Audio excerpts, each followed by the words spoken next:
Dr. Jairam Vardharaj, the Managing Director of ELGi Equipments, is also joining us on the broadcast now. ELGi, of course, has posted a strong Q1.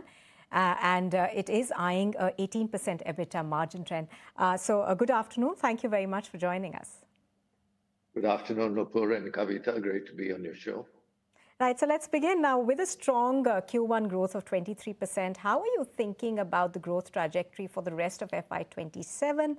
And also, can you sustain the current momentum, or should we expect some moderation in H2? So part of our growth percentage in the first quarter is also because of a very dull first quarter last year. So 23% growth kind of exaggerated because of a weak first quarter.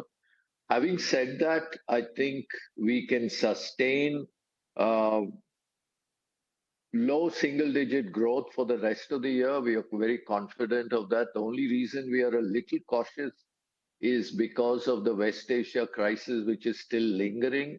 If that were to go away, I think we would move it up to maybe even mid single-digit growth levels. The gross margins have declined despite EBITDA margin expansion. Now, how much of the raw material and tariff inflation can be recovered through pricing, and by when should we see the full benefit? So in the first quarter, there was an impact on material costs, steel prices, aluminium and copper. We corrected the prices to some extent, but it was not sufficient. Besides, there is always a lag in terms of the price impact to announcement. So we expect recovery of margins in the second and towards the end of the second quarter and definitely into the third quarter. All right. Now, India, of course, grew at 28% in Q1. Which segments are likely to drive incremental growth from here on? Industrials, aftermarket, EV, renewables, or perhaps semiconductors? I think in India, across the board, all industries are investing in capacity. So we expect to grow across the board. So I can't single out any one industrial segment which will contribute disproportionately to our growth there. Aftermarket continues to be strong, which is an indication that factories are running at full capacity, which is a good sign for the economy. So overall, I think it's going to be a broad-based growth that we see in India. Okay. North America, now that is growing strongly for you, while Australia and Southeast Asia remain challenging. What specific changes are being made over here, and when should these markets start contributing positively to your growth and margins? So North America has been a very strong performer. And I think much to our surprise, there's been a lot of insourcing of manufacturing in the US, which is resulting in new capacities being created, factories being set up. So we are kind of riding that kind of bullish status in the North America economy. We expect that to continue for the rest of the year.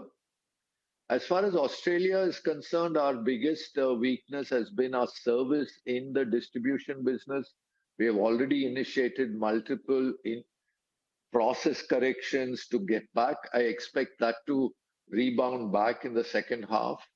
Southeast Asia is a bit of a long game. We are challenged a little bit by not having a multinational brand yet. So once we are able to get to that global brand recognition, Southeast Asia will start firing. But it's a significant market, so we are staying in it for the long term. Right, now turning attention to Europe now, and the focus is currently on break-even. When do you expect Europe to move from a restructuring a cost control phase back into a more meaningful growth contributor?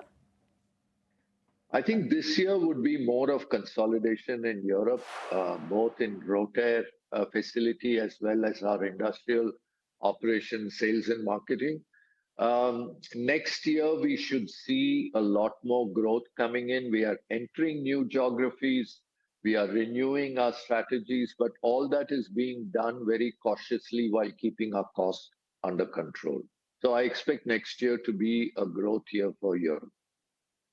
All right. Now, with significant capex going towards the MK2 campus and Italy, what level of capex should one assume for FY27, FY29, and how should we think about returns from these investments?